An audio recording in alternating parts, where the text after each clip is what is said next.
আল্লাহর পরে সকল মাখলুকের উপরে, আল্লাহর পরে সকল দুনিয়ার কাজের আগে হইল আমার পিতা মাতার খেদমত করা। এবার ও যুবক ভাইরা ও মুসল্লিয়ানে কেরাম, একটু চিন্তা করেন, 2 নম্বরে পিতামাতার হক। আমি 2 নম্বরের পিতামাতার হকটারে কই নম্বর বানাইছি?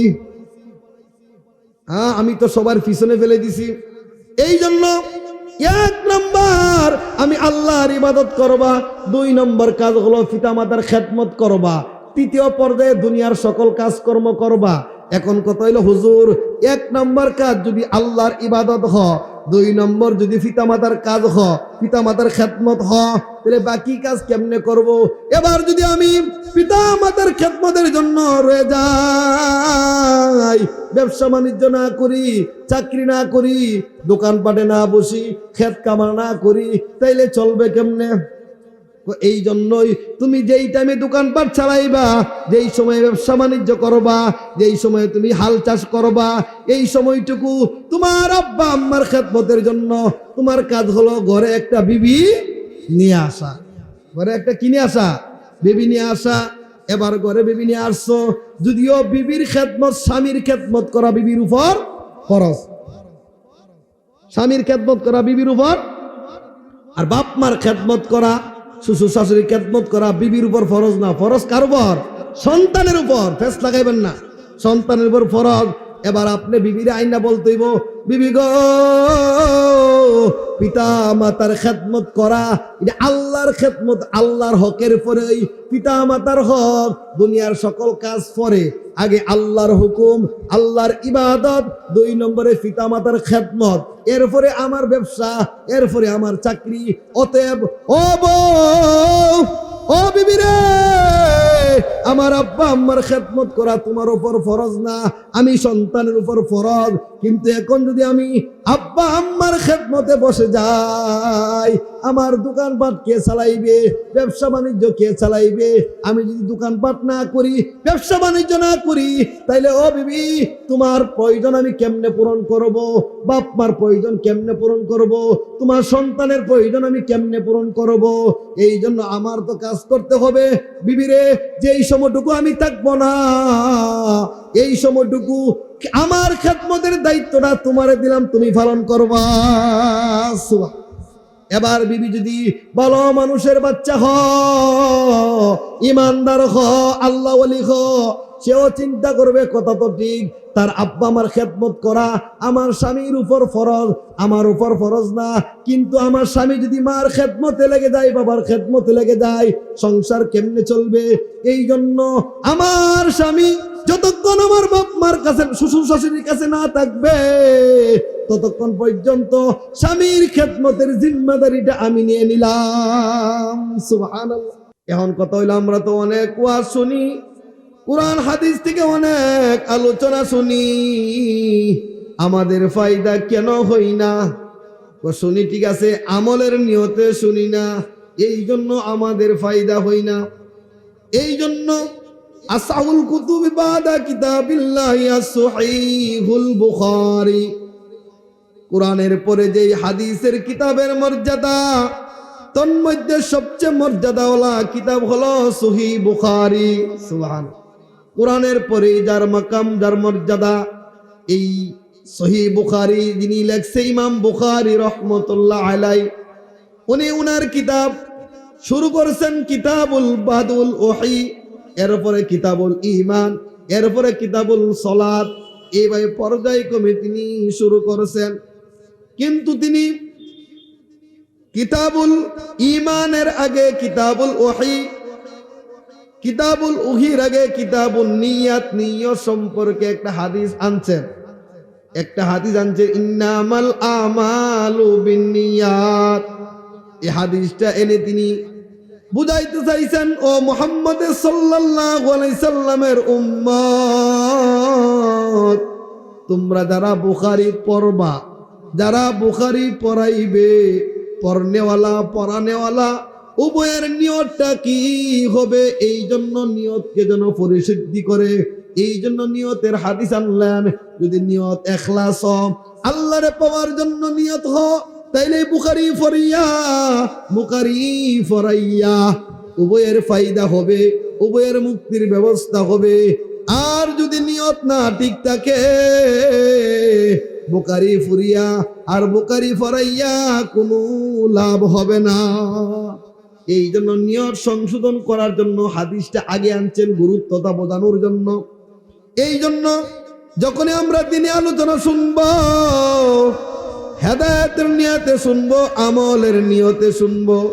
জানার মানুষ কিন্তু অভাব নাই, অভাব হইল মানার। আপনারা যারা বসছেন এরাও কিন্তু কম জানেন না, কিন্তু অভাব হইল একটা আমলের, জানি কিন্তু আমল করি না। এই জন্য হযরতে আনাস রাদিয়াল্লাহু তাআলা আনহু থেকে হাদিস বর্ণিত, আল্লাহ রাসূল বলেন, মান কানাত নিয়াতুহু তালাবাল আখিরা জালাল্লাহুল গিনা ফি কলবিহি ওয়া জামালাহু শামলা ওয়া আতাতুহু দুনিয়া ওয়া হিয়া মুরাগিমান ওয়া মান কানাত নিয়াতুহু তালাবাদ দুনিয়া জালাল্লাহুল ফাকরা বাইনা আইনাইন ওয়া শাত্তাত আলাইহি উমরাহু ওয়া মা ইয়াতিহি মিনহা ইল্লা মা কুতিবা লাহু আও কামা ক্বালা আলাইহি সালাতু ওয়াসসালাম। আমরা যে ওয়াজ তাফসীর শুনবো, আমাদের নিয়ত কি হবে এই সম্পর্কে রাসূলুল্লাহ সাল্লাল্লাহু আলাইহি ওয়াসাল্লাম বলেন, আমার উম্মত দুনিয়ার যেই কোনো কাজ করো না কেন, নিয়তটা যদি আখিরাত টার্গেট হয়, আখিরাতকে পাওয়ার জন্য হয়, আখিরাতের কাজ তো আখিরাত পাওয়ার নিয়তেই করব। দুনিয়ারও কোনো কাজ যদি করি, টার্গেট আখিরাত, আল্লাহকে পাওয়া, আখিরাতকে টার্গেট বানাইয়া দুনিয়ার কোনো আমল যদি করি, নবী কয় তিনটা লাভ হবে। কয়টা লাভ? তিনটা লাভ। জালাল্লাহুল গিনা ফি কলবিহি, আল্লাহ রাসূল কয় ওই ব্যক্তির অন্তরটাকে আল্লাহ ধনী বানাইয়া দিবেন। আসল ধনী কি? অন্তরের ধনী, মনের ধনী হইলো আসল ধনী। আমরা তো মনে করি যার কাছে লাখ লাখ টাকা আছে, যার ঘরবাড়ি আছে, বিল্ডিং আছে, পদ পজিশন আছে, তারে আমরা মনে করি শান্তিতে আছে। না না না না, আল্লাহ রাসূল বলেন, লাইসাল গিনা আন কাসরাতিল আরাদ ওয়ালাকিন্নাল গিনা গিনান নাফস। রাসূল বলেন, টাকা পয়সা বেশি থাকলে, বাড়িঘর বিল্ডিং পদ পজিশন বেশি থাকলে মনে করিও না লোকটা শান্তিতে আছে। কারণ আসল শান্তি টাকার মধ্যেও না, পয়সার মধ্যেও না। আসল শান্তি হলো কলবের ভিতরে। কলবের ভিতরে অনেক লোকের বাড়িঘরের অভাব নাই, কিন্তু দেখা যায় অন্তরে শান্তি নাই, পেরেশানি আছে না, এরকম। তাহলে আসল শান্তি হলো অন্তরের শান্তি। যার অন্তর শান্তি হয়ে যা, তার দুনিয়াতে কোনো অশান্তি থাকে না। রাসূল বলেন, যারা আখিরাতকে পাওয়ার জন্য কোনো কাজ করবে, এক নম্বর ফজিলত, তার অন্তরটাকে আল্লাহ শান্তিময় করে দিবেন। অন্তরটাকে শান্তি দিয়ে আল্লাহ ভরপুর করে দিবেন। সুবহানাল্লাহ। দুই নম্বর, ওয়াজামালাহু শামলা, আল্লাহ তার বিক্ষিপ্ত হায়াতকে, জীবনের সময়টা বিক্ষিপ্ত ছিল, বিক্ষিপ্ত হায়াতকে আল্লাহ সাজিয়ে গুছিয়ে গুছানো বানায় দিবেন। সুবহানাল্লাহ। সম্পদ দিছে আল্লাহ তাআলা, এই সম্পদ আল্লাহ রাস্তায় ব্যয় করে জান্নাতি হওয়ার জন্য আল্লাহ সুযোগ করে দিবেন। সম্পদ দিছে হজ করিয়া আল্লাহরে পাওয়ার রাস্তা সুগম করে দিবেন। এইভাবে চতুর্দিক দিয়া তারে আল্লাহরে পাওয়ার রাস্তাকে সহজ করে দিবেন তার জন্য। সুবহানাল্লাহ। তিন নম্বর, ওয়াতিহিদ দুনিয়া ওহিয়া মুরাগিমান, তার কাছে দুনিয়া দৌড়ে আসবে, সে দুনিয়ার পিছনে দৌড়াইতে হবে না। যারা আখিরাতকে টার্গেট করিয়া দুনিয়ার কাজগুলা করবে, আল্লাহ রাসূল কয় দুনিয়ার জন্য সে দৌড়াইতে হবে না, দুনিয়া তার দিকে দৌড়াইয়া আসবে। সুবহানাল্লাহ। আর বিপরীতে যারা কোনো কাজ করবে আখিরাত পাওয়ার জন্য না, দুনিয়া পাওয়ার জন্য কোনো কাজ করবে, দুনিয়াকে টার্গেট বানায়া কাজ করবে, আল্লাহ রাসূল কয় তাদের বড় বড় তিনটা ক্ষতি হবে। এক নম্বর, মান কানাত নিয়াতু তলাবাদ দুনিয়া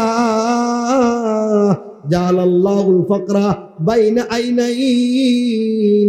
আল্লাহ রাসূল যারা দুনিয়া পাওয়ার জন্য কাজ করবে, দুনিয়ার মানুষকে খুশি করার জন্য কাজ করবে, এদের তিনটা ক্ষতি হবে। এক নাম্বার ক্ষতি হলো আল্লাহ তাআলা দুই চোখের মাঝে দারিদ্রতা লিখে দিবেন। নাউজুবিল্লাহ। এমনি তো দারিদ্রতা দূর হয় না, আর আল্লাহ যদি রাগান্বিত হইয়া আমার আপনার কপালের মাঝে দারিদ্রতার সিল মেরে দেয়, এবার বলেন কিয়ামত পর্যন্ত চেষ্টা করলো দারিদ্রতা দূর হবে? কিয়ামত পর্যন্ত দারিদ্র বিমোচন করার জন্য কিয়ামত পর্যন্ত আন্দোলন করলেও, কিয়ামত পর্যন্ত চেষ্টা করলেও দারিদ্রতা দূর হবে না। এই জন্য বন্ধুরা আমার, দুনিয়া পাওয়ার জন্য কাজ করলে আল্লাহ রাসূল বলেন আল্লাহ রাগান্বিত হইয়া তার দুই চোখের মাঝে অর্থাৎ কপালে কপালে কপালে দারিদ্রতা সিল মেরে দিবেন। আল্লাহ যদি দারিদ্রতা সিল মেরে দেয়, কিয়ামত পর্যন্ত চেষ্টা করলো আমি আপনি দারিদ্রতা দূর করতে পারবো না। দুই নম্বর ক্ষতি অসাত্তাত আলাইহি উমরাহু, আল্লাহ তার সাজানো গুছানো সংসারটাকে, সাজানো গুছানো জীবনটাকে আল্লাহ বিক্ষিপ্ত করে দিবেন। অনেক টাকার মালিক, কিন্তু টাকা আল্লাহ রাস্তায় দান করতে পারবে না, যাকাত দিতে পারবে না, হজ করতে পারবে না, ভালো কাজে ব্যয় করতে পারবে না। তার গুছালো সংসারটা, গুছালো জীবনটা অগোছালো হয়ে যাবে। তিন নম্বর ক্ষতি হইল ওয়ামায়াতিহি মিনহা ইল্লা মা কুতিবা লাহু, সারাদিন চেষ্টা করবে, পরিশ্রম করবে, সকাল থেকে নিয়ে সন্ধ্যা পর্যন্ত চেষ্টা করবে, এরপরেও ভাগ্যে যতটুকু আছে এর চেয়ে এক তিল পরিমাপ রুজি বেশি আসবে না। সারাদিন চেষ্টা করবে, দেখা যায় পর্যাপ্ত রুজি সে পাইবে না। তাহলে আমরা এই হাদিস থেকে, দুই হাদিস থেকে বুঝলাম, যা আমল করি না কেন, যদি দুনিয়ারও কোনো কাজ করি তো টার্গেট কি? আখিরাত। টার্গেট আখিরাত। তাইলে আমাদের তিনটা ফায়দা হবে। আল্লাহ আমার অন্তরে শান্তি দিবেন, আমার বিকৃত জীবনটাকে আল্লাহ গোছাইয়া দিবেন, দুনিয়ার পিছনে আমার দৌড়াইতে হবে না, দুনিয়া আমার দিকে দৌড়ে আসবে। সুবহানাল্লাহ। আর যদি দুনিয়া পাওয়ার জন্য কাজ করি, আখিরাত যদি মাকসাদ না থাকে, টার্গেট না থাকে, দুনিয়ার স্বার্থে কাজ করি, তাইলে আমার কপালে আল্লাহ দরিদ্রতা সিল মেরে দিবেন। দুই নম্বর, সাজানো গুছানো জীবনটা বিক্ষিপ্ত হয়ে যাবে। তিন নম্বর, দুনিয়া তো আসবেই না, যতটুক লেখা ছিল আমি চেষ্টা না করলে এতটুকুই আসতো। এই জন্য আমরা যা আসছি, এই জন্য কি নিয়তে শুনবো? আখিরাত পাওয়ার জন্য, আখিরাত টার্গেট, দুনিয়া না। এই জন্য বক্তার সুর দেখবো না, কোরআন আর হাদিসের কথাগুলা দেখবো, আমলের নিয়তে শুনবো। ঠিক আছে তো ইনশাল্লাহ? আমি আপনাদের খেদমতে আলোচনা করার জন্য সূরা বনী ইসরাইলের 23-24 দুইটা আয়াত আপনাদের সামনে তেলাওয়াত করেছি। আয়াতের মাধ্যমে আমি আলোচনা করব আমাদেরকে যে আল্লাহ দুনিয়াতে পাঠাইছেন দায়িত্ব দিয়া, হক দিয়া, এই দায়িত্ব আর হকগুলা কয় প্রকার? কয় প্রকার? দুই প্রকার দায়িত্ব দিয়ে আল্লাহ তাআলা আমাদেরকে দুনিয়াতে পাঠাইছেন। এক প্রকার দায়িত্বের নাম হইল হকুল্লাহ, আল্লাহর হক। আরেক প্রকার দায়িত্বের নাম হইল হকুল ইবাদ, বান্দার হক। বলেন কয় প্রকার দায়িত্ব দিয়ে আল্লাহ দুনিয়াতে পাঠাইছে আমাদেরকে? সবাই মাশাআল্লাহ, অনেক মানুষ আলহামদুলিল্লাহ, একটু জবান খুলি। কয় প্রকার দায়িত্ব দিয়ে আমাদেরকে পাঠাইছে? হ্যাঁ, আর মুখস্থ করি আলহামদুলিল্লাহ। দুই প্রকার। কয় প্রকার? একটা হলো আল্লাহর হক, আরেকটা হলো বান্দার হক। কোন মানুষ দেখা যায় শুধু আল্লাহর হক পালন করলো, বান্দার হক পালন করলো না, এই লোকটা কিন্তু জান্নাতে যাইতে পারবে না। এই জন্য দেখা যায় একজন মানুষ 5 ওয়াক্ত নামাজ পড়ছে, সম্পদ ছিল, হজ করছে, যাকাত দিয়েছে, একবার নয়, দুইবার নয়, কয়েকবার হজ করেছে, বাইতুল্লাহর চৌকাঠে ধরিয়া আল্লাহর কাছে দোয়া করেছে। হজ করলে কি সওয়াব? যে ব্যক্তি ইখলাসের সাথে হালাল মাল দিয়ে হজ করবে, আল্লাহ রাসূল কো সেজন্য গুনাহ থেকে এমন ভাবে ভূমিষ্ঠ হয় যেন সে আজ মার গর্ভ থেকে প্রসব হয়েছে। সব ইবাদত করেছে, হাসরের মাঠ কায়েম হয়ে যাবে, ফাইসালা হয়ে যাবে। এবার জান্নাতি যখন জান্নাতের ফাইসালা হয়ে গেছে, জান্নাতের গেটে দাঁড়াইয়া গেছে, এবার দেখে জান্নাতের গেট তার সামনে বন্ধ হয়ে গেছে। এবার এই লোকটা বলবে, আল্লাহ 5 ওয়াক্ত নামাজ পড়েছি, হজ করেছি, যাকাত দিয়েছি, আল্লাহ আপনার হক আদায় করেছি, আজকে আমার জন্য জান্নাত কেন দরজা বন্ধ হয়ে গেল? আল্লাহর পক্ষ থেকে আদেশ আসবে, ও আমার বান্দা, আমি আল্লাহর হক আদায় করছো, কথা ঠিক, এই জন্য আমি আল্লাহ খুশি, কিন্তু তুমি বান্দার হক আদায় করো না, এই জন্য আজকে তোমার জাহান্নামে যাইতে হবে। তাহলে বোঝা গেল শুধু আল্লাহর হক আদায় করেই জান্নাতে যাওয়া যাবে না, বরং বান্দার হকও কি করতে হবে? আদায় করতে হবে। বান্দাদের হকের ভিতরে সবচেয়ে গুরুত্বপূর্ণ হক হলো আব্বা আম্মার হক। সুবহানাল্লাহ। কার হক? আব্বা আম্মার হক সবচেয়ে উপরে। এই জন্য আমি পিতা মাতার হক সম্পর্কে আলোচনা করার জন্য সূরা বনী ইসরাইলের 23 এবং 24 নম্বর আয়াত তেলাওয়াত করেছি তাফসীরের হাইসিয়তে। শুধু বাপ মা সম্পর্কে ঘটনা বললো এক রাত পার হয়ে যাবে, এই জন্য ঘটনা না, আয়াত পড়ছি, আয়াতের তাফসীরের আলোকে, তাফসীরের আঙ্গিকে আল্লাহ কি আমাদেরকে বুঝাইছেন, প্রত্যেক শব্দে শব্দে কি আছে? সবক আছে। এই জন্য তাফসীরের হাইসিয়তে আমার তেলাওয়াতকৃত আয়াতের ব্যাখ্যা আমরা জানবো ইনশাআল্লাহ। আল্লাহ তাআলা বলেন, ওয়াকাদা রাব্বুকা আল্লা তা'বুদু ইল্লা ইয়্যাহু ওয়া বিল ওয়ালিদাইনি ইহসানা। আল্লাহ তাআলা বলেন, ও দুনিয়ার মানুষ, তোমাদের রবের চূড়ান্ত ফায়সালা, তোমাদের রবের চূড়ান্ত ডিক্লার, চূড়ান্ত আদেশ হলো আমি আল্লাহর ইবাদত করা। সুবহানাল্লাহ। তাহলে 1 নম্বরের দায়িত্ব হলো আমি আল্লাহর ইবাদত করা। আমি আল্লাহর ইবাদত করতে গিয়া আমি আল্লাহর সাথে কাউকে শরীক করিও না। যদি আমি আল্লাহর সাথে কাউকে শরীক করো, আমি আল্লাহর জাতের সাথে, আমি আল্লাহর সিফতের সাথে, আমি আল্লাহর হুকুমতের মধ্যে যদি কাউকে অংশীদার করো, তাহলে তোমার সকল আমল নামা বিনষ্ট হয়ে যাবে। তাহলে আল্লাহর ইবাদত করতে গিয়ে যদি শিরিক করি, তাহলে আমার সব ইবাদত বন্দেগী কি হয়ে যাবে? নষ্ট হয়ে যাবে। ঈমান হলো সবার মূল। যেহেতু আমি এই পয়েন্টে কথা বলবো না, এই জন্য এই সম্পর্কে আমি তাফসীর ছেড়ে দিলাম। তাহলে 1 নম্বর আল্লাহর চূড়ান্ত ফায়সালা হলো আমি আল্লাহর ইবাদত করবা, ইবাদত করতে গিয়ে আমার সাথে কাউকে শরীক করবা না। আল্লাহর হকের আলোচনা করার পরে আল্লাহ পিতা মাতার হকের আলোচনা শুরু করে দিয়েছেন। সুবহানাল্লাহ। ওয়াবিল ওয়ালিদাইনি ইহসানা।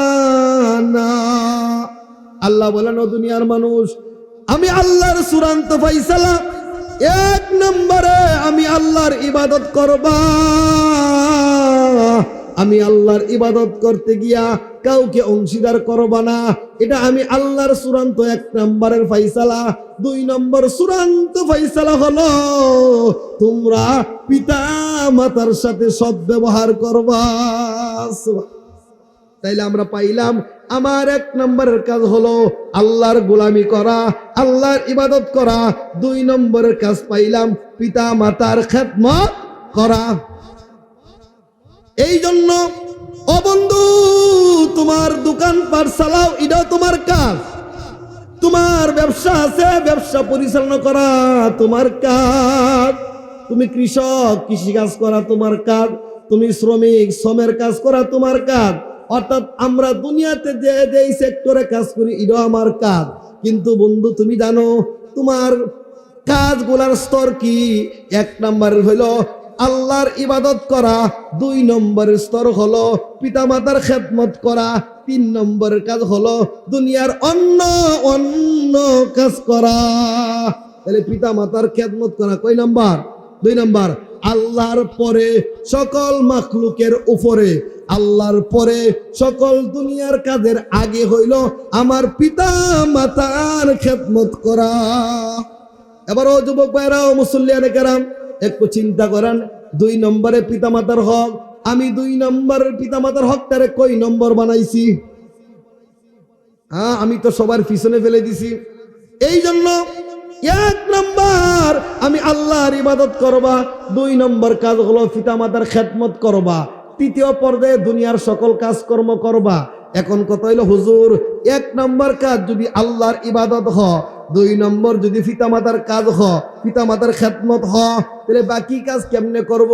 এবার যদি আমি পিতামাতার খেদমতের জন্য রয়ে যাই, ব্যবসা বাণিজ্য না করি, চাকরি না করি, দোকানপাটে না বসি, খেত কামার না করি, তাইলে চলবে কেমনে?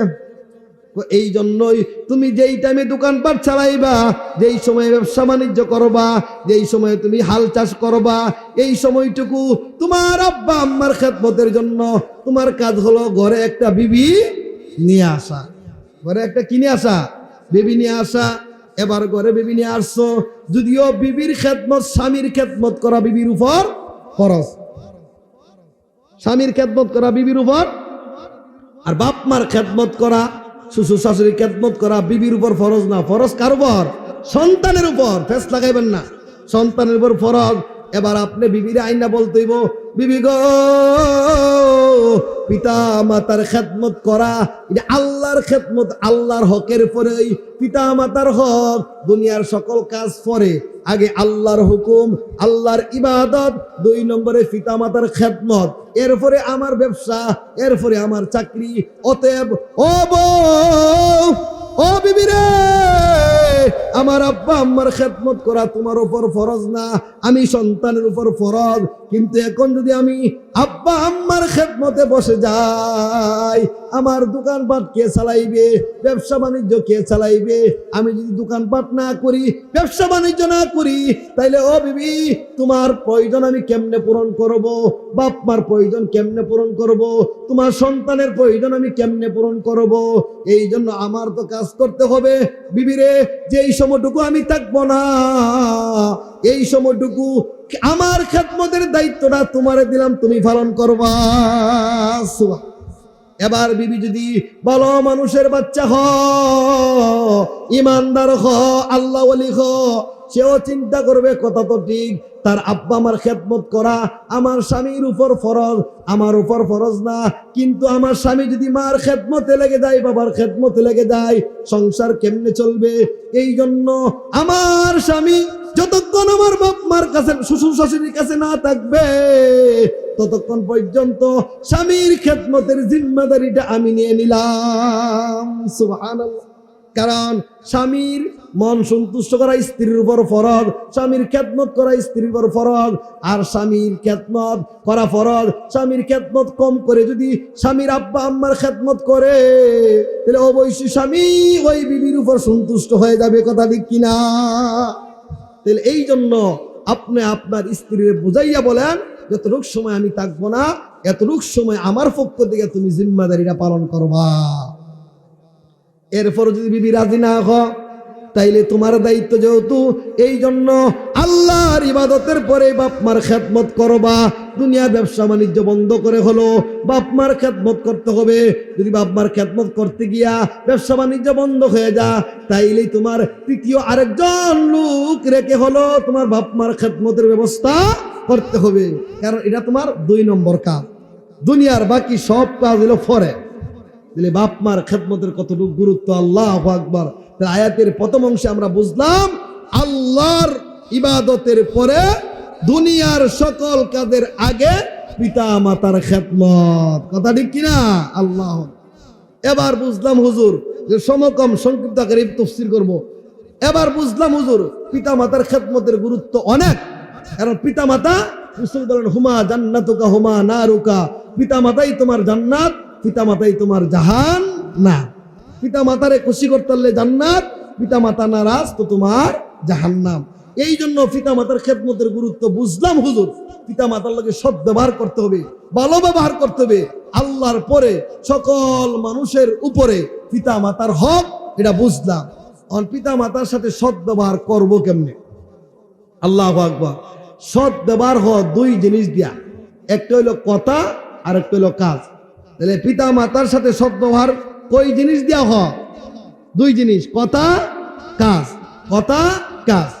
কথা দিয়া সৎ ব্যবহার কেমনে হয়, আবার কথা দিয়া অসৎ ব্যবহার হয়। কথা ঠিক কিনা? তাহলে কথা দিয়া কেমনে সৎ ব্যবহার হয়, কথা দিয়া কিভাবে অসৎ ব্যবহার হয়, এই আলোচনাটা আল্লাহ দ্বিতীয় পয়েন্টের শুরু অংশে করছেন। 2 নম্বর, বাপ মার সাথে সৎ ব্যবহার কাজের দ্বারা হোক, কর্মের দ্বারা হোক, আবার পিতা মাতার সাথে অসৎ ব্যবহার ও কর্মের দ্বারাই হোক। এরা দ্বিতীয় পয়েন্টের শেষে আলোচনা করেছেন। এরপরে 3 নম্বর পয়েন্ট হলো পিতা মাতার খেদমত করলে লাভ কি, না করলে ক্ষতি কি। সংক্ষিপ্ত আকারে পিতা মাতার খেদমতের গুরুত্বটা বুঝলাম। এখন আমরা আয়াতের মাধ্যমে পিতা মাতার সাথে সৎ ব্যবহার হই কই জিনিস দিয়া, 2 জিনিস দিয়া, একটা হলো কথা দিয়া আর একটা হলো কাজ দিয়া। পিতা মাতার সাথে অসৎ ব্যবহার হয় 2 জিনিস, কথা দিয়া, কাজ দিয়া। আল্লাহ তাআলা আয়াতের সিরালে কথাটা আগে আনছে। কোন কথার দ্বারা পিতা মাতার সাথে অসৎ ব্যবহার হয়, কোন কথার দ্বারা পিতা মাতার সাথে সৎ ব্যবহার হয়, এই আলোচনাটা আল্লাহ আগে করছেন। এরপরে কোন কর্ম দিয়া পিতা মাতার সাথে অসৎ ব্যবহার হয়, কোন কর্ম দিয়া পিতা মাতার সাথে সৎ ব্যবহার হয়, পরে আল্লাহ আলোচনা করছে। এবার আসেন আয়াতের দ্বিতীয় পয়েন্ট। ইম্মা ইয়াবলুগান্না ইনদাকাল কিবারা আহাদুহুমা আও কিলাহুমা ফালা তাকুল লাহুমা উফফিন ওয়ালা তানহারহুমা ওয়া কুল লাহুমা কাওলান কারীমা। আল্লাহ বলেন, দুনিয়ার মানুষ, তোমরা আমি আল্লাহর পরে পিতা মাতার খেদমত করবা। আমি আল্লাহর পরে সকল কাজের আগে 2 নাম্বার সিরিয়াল হলো তোমার আব্বা আম্মার খেদমত করবা।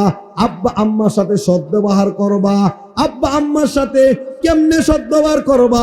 কথার মাধ্যমে সদ্ব্যবহার হয়, আবার কথার মাধ্যমে অসৎ ব্যবহার হয়, কাজের মাধ্যমে সদ্ব্যবহার হয়, কাজের মাধ্যমে অসৎ ব্যবহার হয়। আল্লাহ কথার মাধ্যমে সদ্ব্যবহার কেমনে হয়, অসৎ ব্যবহার কেমনে হয়, এই আলোচনাটা আল্লাহ আগে করেছেন। কথার মাধ্যমে সৎ ব্যবহার হয়, কথার মাধ্যমে অসৎ ব্যবহার হয়। আগে অসৎ ব্যবহারটা আগে বলছেন, সৎ ব্যবহারের কথাটা পরে বলছেন। সুবহানাল্লাহ। আল্লাহ বলেন, তোমাদের আব্বা আম্মা অথবা কোনো একজন যদি বার্ধক্য হয়ে যায়, তাইলেই তোমরা তাদেরকে উফ বলবা না। ওয়ালা তাকুল্লাহুমা উফফিন ওয়ালা তানহারহুমা, তোমরা তাদেরকে কোনো উফ বলবা না। এখন পিতা মাতার খেদমত যৌবনকালও করতে হবে, কিন্তু আল্লাহ এখানে বার্ধক্যের কথাটা কেন বললেন? একটা বিশেষ কথার দিকে ইঙ্গিত দেওয়ার জন্য। যৌবনকালে পিতা মাতার খেদমতের জরুরতটা কম, কথা ঠিক কিনা? কিন্তু বার্ধক্য হলে পিতা মাতার খেদমতের জরুরতটা বেশি, কিন্তু তখন এই পিতা মাতার প্রতি অবহেলাটা করা হয় বেশি। এই দিকে লক্ষ্য করার জন্য আল্লাহ বার্ধক্যের কয়েকটা বৃদ্ধি করছে। বিশেষ করিয়া পিতা মাতার 2 জন কোনো একজন বৃদ্ধ হইলে এদের সাথে কখনো উফ শব্দ বলবা না। তাহলে বার্ধক্য কেন বলল? বার্ধক্য হইলে খেদমতের প্রয়োজনটা বেশি হয়, কথা ঠিক কিনা?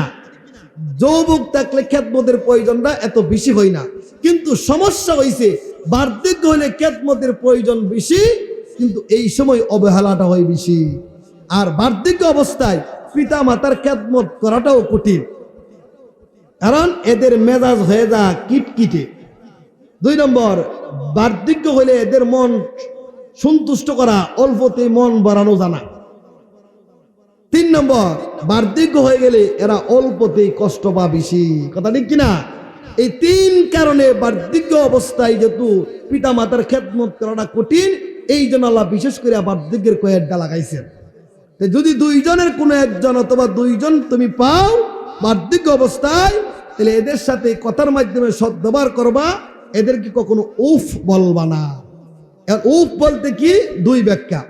একটা ব্যাখ্যা হলো পিতা মাতার কোনো কথা কোনো কাজে কষ্ট পাইয়া তুমি উফ বলবা না। পিতা মাতা একটা কাজ করছে বা একটা কথা বলছে, যার কারণে তুমি কষ্ট পাইছো, এই কষ্ট মনের ভিতরেই রাখতে হবে। পিতা মাতার সামনে উফ এই কথা বলিয়া তোমার কষ্ট প্রকাশ করে বাপ মানে কষ্ট দেওয়া যাবে না। দ্বিতীয় ব্যাখ্যা, অথবা তোমার কোনো কথা বা কাজ দ্বারা পিতা মাতা বিরক্ত হইয়া যেন উফ শব্দ না বলে, সাবধান, উফ শব্দ করবা না। এবার আছেন উফ জাতীয় কথা 4 প্রকার। কয় প্রকার? এখানে আয়াতে আসছে নিচেরটা, উফ আসছে, কিন্তু উফ জাতীয় কথা 4 প্রকার। কয় প্রকার? 1 নম্বর, এমন কোনো কথা, এমন কোনো কাজ করবা না যেই কথা আর কাজের দ্বারা পিতামাতা কষ্ট পাইয়া উফ বলল, এটা নিম্নের স্তর। 2 নম্বর, ও আমার বান্দা, তুমি এমন কোনো কথা বলবা না, এমন কোনো কাজ করবা না যেই কথা আর কাজের কারণে পিতামাতা কষ্ট পাইয়া কান্দে, পিতামাতা কষ্ট পাইয়া কান্দে।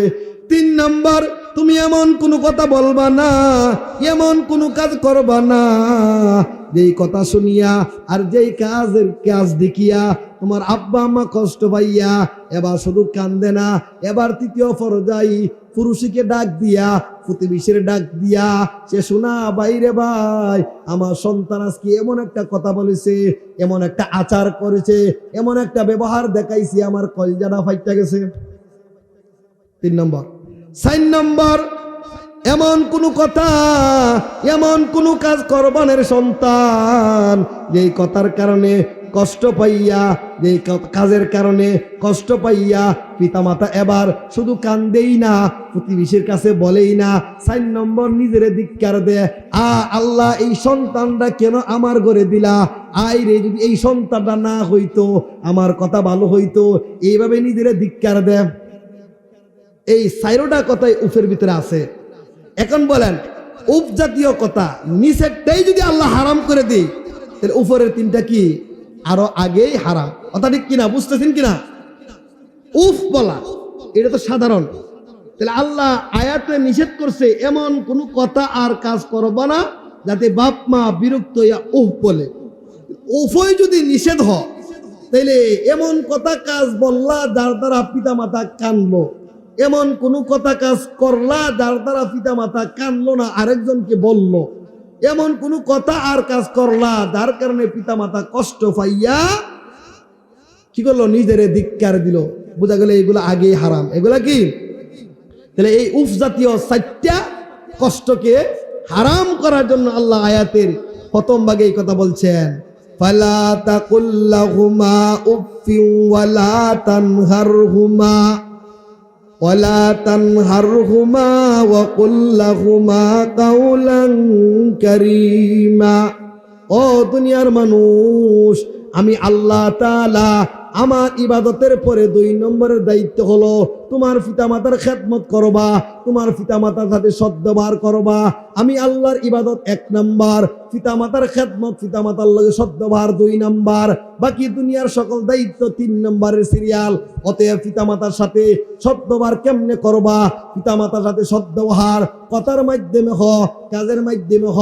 কথার মাধ্যমে কেমনে হ? কথার মাধ্যমে অসদ্ব্যবহার হ, কথার মাধ্যমে সদ্ব্যবহার হ। আমি আল্লাহ আগে অসদ্ব্যবহারের কথাটা আগে বললাম।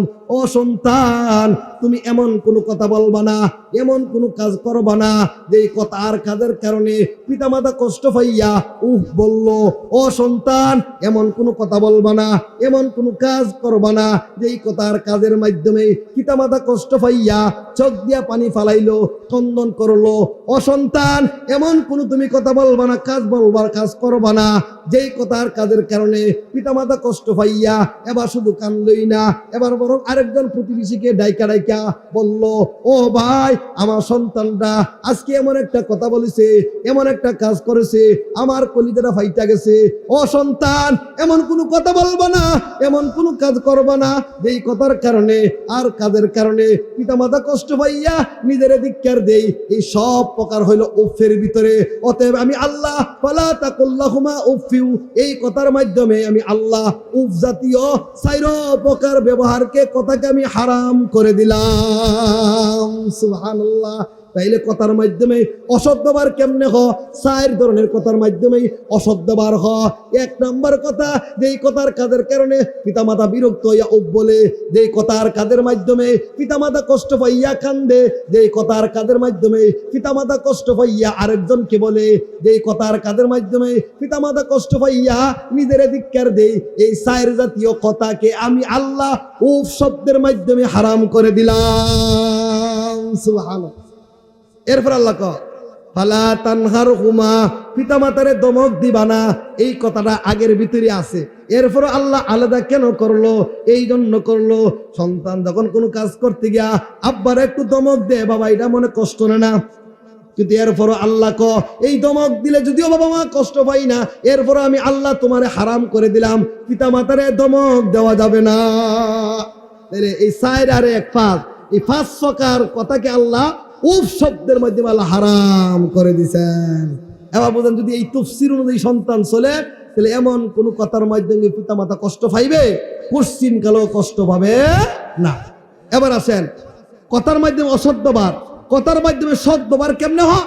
ও কুল্লাহুমা কাউলান কারীমা, ও সন্তান পিতা মাতার সাথে উফ জাতীয় কথা বলিও না, কারিম জাতীয় কথা বলো। কারিম জাতীয় কথা বললে পিতা মাতার সাথে সদ্যবার হবে। এবার কারিম জাতীয় কথা কারে বলে? মুফাসসির কেরাম লেখেন, দুইটা গুণ নিয়ে যদি কথা বলে তাইলে এই কথাটা হবে কারিমজনক কথা, সৎ ব্যবহারের কথা। দুইটা গুণ কি? একটা গুণ হবে কথাটা হবে সহজ সাবলীল। কথা কি হবে? সহজ সাবলীল। আমার আব্বা গ্রামের মানুষ, তার ভাষা গ্রামের ভাষা। আমি পড়ালেখা করি আমেরিকা, আমি ঢাকা পড়ালেখা করি, এই জন্য আমি ঢাকার ভাষা জানি, আমি শুদ্ধ ভাষা জানি। আমি আমেরিকা থাকি, আমি ইংরেজি ভাষা জানি, আমি জাপানের ভাষা জানি। এবার বাপমার কাছে আইসা বুড়াঙ্গি দেখা ইংরেজিতে কথা বলে, শুদ্ধ ভাষায় কথা বলে, বাপ মা বুঝে না। এই জন্য আল্লাহ বলেন, ওরে সন্তান, এইভাবে কথা বললে পিতামাতার সাথে সদ্ব্যবহার হবে না। এই জন্য কথার মাধ্যমে যদি সদ্ব্যবহার করতে চাও, দুইটা গুণ লাগবে। এক নম্বর, তোমার কথাটা হবে সাবলীল সহজ, বাপ মার যেই ভাষা ওই ভাষায় কথা বলতে হবে। সুবহানাল্লাহ। দুই নম্বর গুণ হলো ভাষাটা হবে নরম। কি হবে? নরম মিষ্টি। আরে দুনিয়ার মানুষ আজকে অফিসের বসকে কত সুন্দর করে সালাম দেয়, আজকে অফিসের বসকে কত সুন্দর করে ডাক দেয় জনাব, অথচ বাপ মাকে সুন্দর করে ডাক দেই না, বাপ মাকে সুন্দর ভাষা দিয়া ডাক দেই না, মেজাজটা নরম করে ডাক দে না। এই জন্য আল্লাহ বলেন, সন্তান কথার মাধ্যমে যদি সদ্ব্যবহার করতে চাও, তাইলে তোমার ভাষাটা হবে মিষ্ট এবং নরম। তাইলে নরম ভাষা, মিষ্ট ভাষা, সহজ সরল ভাষা। তাহলে মিষ্টি সুরে, নরম সুরে, সহজ সাবলীল ভাষার মাধ্যমে কথা বললে বাপ মার সাথে কি হয়? সৎ ব্যবহার হয়। তাহলে এই দুই গুণের মাধ্যমে যদি কথা বলি, তাহলে পিতা মাতার সাথে কি হবে? কথার দ্বারা সৎ ব্যবহার হবে। সুবহানাল্লাহ। তাহলে উপ জাতীয় কথার মাধ্যমে পিতা মাতার সাথে অসৎ ব্যবহার হয়। আর চার প্রকার কাজকে উপ জাতীয় শব্দ দিয়ে আল্লাহ হারাম করছেন। দুই নম্বর, কারিম জাতীয় কথা বললে পিতা মাতার সাথে সদ্ব্যবহার হয়। কারিম জাতীয় কথা কি? আমার ভাষা হবে মিষ্ট, ভাষা হবে মধুর, আমার কণ্ঠ হবে মধুর, কণ্ঠ হবে মিষ্ট, ভাষা হবে সহজ সরল। সুবহানাল্লাহ। এইভাবে যদি কথা বলে আব্বা মা খুশি হইব নি? খুশি হইব। তাহলে কথার মাধ্যমে কেমনে অসৎ ব্যবহার, কথার মাধ্যমে কেমনে সৎ ব্যবহার, এটা আমরা জানলাম। এবার কাজের মাধ্যমে কেমনে সৎ ব্যবহার, কাজের মাধ্যমে কেমনে অসৎ ব্যবহার। আল্লাহ দ্বিতীয় আয়াতে বলেন, অখফিদ লাহুমা জানাহায যুল্লি মিনার রাহমা ওয়া কুর রাব্বিরহামহুমা কামা রাব্বায়ানি সাগীরা। আল্লাহ বলেন, দুনিয়ার বান্দা, কাজের মাধ্যমে কেমনে সদ্ব্যবহার হয়?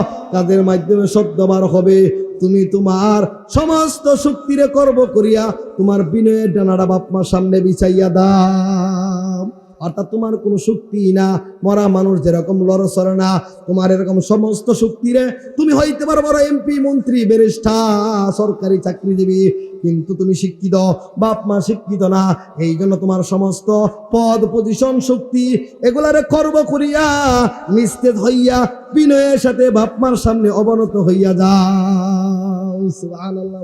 তাইলে হবে কর্মের দ্বারা পিতা মাতার সাথে সদ্ব্যবহার। আর কর্মের মাধ্যমে অসদ্ব্যবহার কেমনে হইল? তোমার আব্বা আম্মা তোমারে কোনো কাজের কথা বলল, আর তুমি কথা বা কাজের অর্ডার শুনিয়া বিরক্ত হইয়া তুমি অঙ্গি ভঙ্গি দিলা, চেহারাকে একটু জারি মারলা, এটা হইল কাজের দ্বারা প্রথম প্রকারের অসদ্ব্যবহার। বাপ মা একটা কাজ করতে বলছি, কাজটা কম মারতে, বাবারে তুই এই কাজটা কর, পারতাম না, এই যে একটা চেহারা অঙ্গভঙ্গি দিয়ে একটু বিকৃতি করলো, এটা হইল সর্বনিম্নের প্রকার। দ্বিতীয়, তুমি কোনো কথার কাজে, তুমি কাজের মাধ্যমে বলতে বাপ মার কোনো কথা কাজে কষ্ট পাইয়া এবার তুমি বাপ মারে দূরের থেকে হাত দেখাইলা, দিমু, এলো 2 নম্বর, কাজের মাধ্যমে অসৎ ব্যবহার।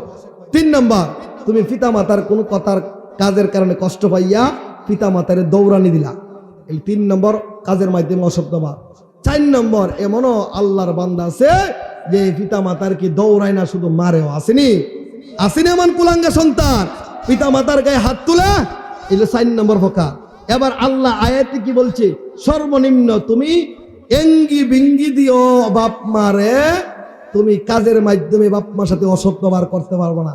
তাহলে নিষেধটাই যদি হারাম হয়ে যায়, তাহলে পিতা মাতারে দৌড়ানি দেওয়া, পিতা মাতারে প্রহার করা, পিতা মাতারে হাত দেখানো, এটা আরো আগেই হারাম। তাহলে আয়াতের এই অংশে আল্লাহ বললেন, ও দুনিয়ার সন্তানরা, আমি আল্লাহ কাজের মাধ্যমে অসৎ ব্যবহার কেমনে অসৎ ব্যবহার কেমনে পরিচয় দিলাম। কাজের মাধ্যমে অসৎ ব্যবহার পিতা মাতার কোনো কাজ, কোনো কথায় বিরক্ত হইয়া তুমি অঙ্গ ভঙ্গির মাধ্যমে নাকুশ প্রকাশ করিও না। পিতা মাতার কোনো কাজের কারণে অসন্তুষ্ট হইয়া পিতা মাতার দূর থেকে হাত দেখাই, পিতা মাতার কোনো কথা কাজে কষ্ট পাইয়া এদেরকে দৌড়ায়ও না। পিতা মাতার কোনো কাজে কর্মে কষ্ট পাইয়া এদেরকে প্রহার করিও না। আমি আল্লাহ 4 প্রকার কর্মকে হারাম করে দিলাম। সন্তান যদি আয়াতের এই অংশ মানত, তাহলে কাজের মাধ্যমে পিতা মাতা কখনো কষ্ট পাইতো? কখনো কষ্ট পাইতো না। তাইলে পিতা মাতারকে কাজের মাধ্যমে কষ্ট দেওয়া যাবে না, বরং কাজের মাধ্যমে খুশি কেমনে করবা, যে তোমার বিনয়ের সাথে বাপ মার সামনে নত হয়ে যাও। এখানে আসেন, আল্লাহ মানুষের শক্তি রাখে পাখির ডানার সাথে তুলনা দিছে। কেন দিছে? তৎকালীন জমানায় তারা পাখি উড়াইয়া দিয়ে আরবেরা, পাখি যদি ডান দিকে যাইতো উড়তো, এটা মনে করতো কল্যাণের কাজ, বাম দিকে উড়লে অকল্যাণকর মনে করতো। ওই যে পাখি উড়তো, অতএব আল্লাহ বুঝাইতে চাইছে পাখিরে তোমরা কল্যাণের মাপকাঠি বানাও না, না না, তোমার কল্যাণের মাপকাঠি হলো তোমার বাবা মা। সুবহানাল্লাহ। বাপ মারে যদি খুশি করতে পারো জান্নাত, বাপ মারে বেরাজ করলে জাহান্নাম। তাইলে আমরা কর্মের মাধ্যমে কেমনে অসৎ ব্যবহার কর্মের মাধ্যমে কেমনে সৎ ব্যবহার এটাও আমরা সংক্ষিপ্ত আকারে জানলাম। এবার 3 নম্বর, পিতা মাতার খেদমত করলে লাভটা কি, পিতা মাতার খেদমত না করলে ক্ষতিটা কি।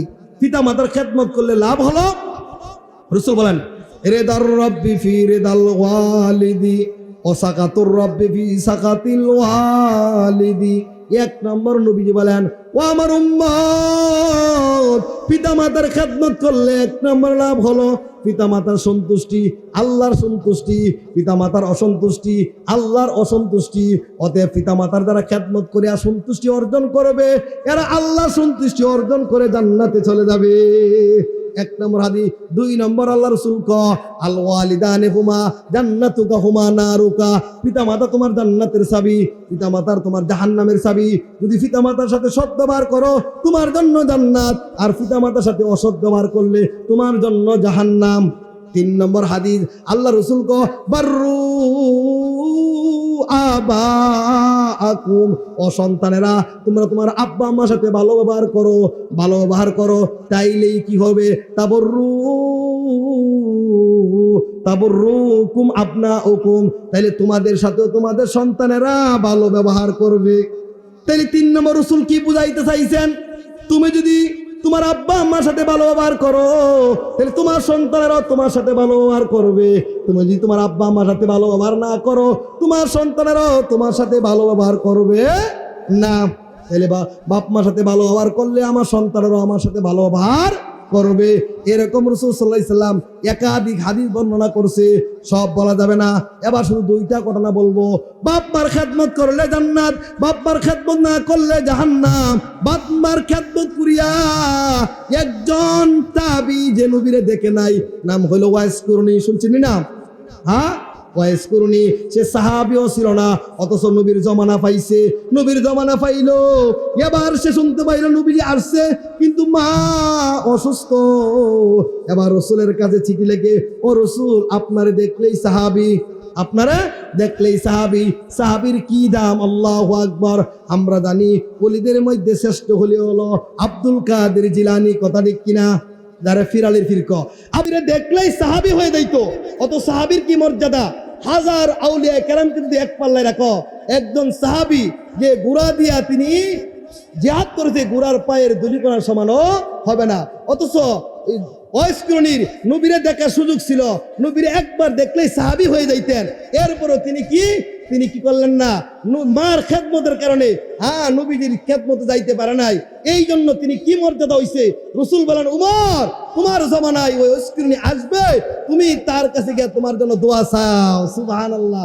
অথচ উমর, রাসূল বলেন, লাউ কানা বাদি নবিয়ান লাকানা উমর, আমার পরে যদি আমার পরে যদি নবী হইতো, উমর নবী হইতো, সেই উমরকে বললেন ওয়াসকিনীকে পাইলে তুমি দোয়া নিবা। আল্লাহু আকবার। মার খেদমত করার কারণে তার দাম এত বাড়াইয়া দিছে, জান্নাতের মাঠে ফাইসালা হয়ে যাবে, জান্নাতের দরজার কাছে যাইবে, জান্নাতের দরজা বন্ধ হয়ে যাবে, বলবে ওয়াসকিনী, আল্লাহ জান্নাতের ফাইসালা হলো, জান্নাতের কাছে আসলাম, বন্ধ কেন হয়ে গেল? আল্লাহ বলবেন, ও ওয়াসকিনী, তুমি মার মর্যাদা দিয়েছো, আমি আজকে আল্লাহ তোমার মর্যাদা দিব। কি মর্যাদা দিব? আজকে অনেক মানুষ নবীরা সুপারিশ করছে, কবুল করা হয়েছে, শহীদরা সুপারিশ করছে, কবুল করা হয়েছে, উলামায়ে কেরাম সুপারিশ করছে, কবুল করা হয়েছে। আজকে তুমি মার মর্যাদা দিয়েছো আমি আল্লাহর পরে, এই জন্য আমি তোমার আজকে মর্যাদা দিব। কেমন মর্যাদা?